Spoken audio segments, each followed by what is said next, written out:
again, I'm going to say this over and over again till you guys get tired of me saying it. Even though,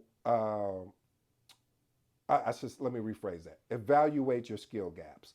What the PMP does is from a more of a, I don't want to, I'll say more from a theory and book and just experiences from all the different project managers that, because this is a global certification. You may want to assess your current project management skills and knowledge against the PMP.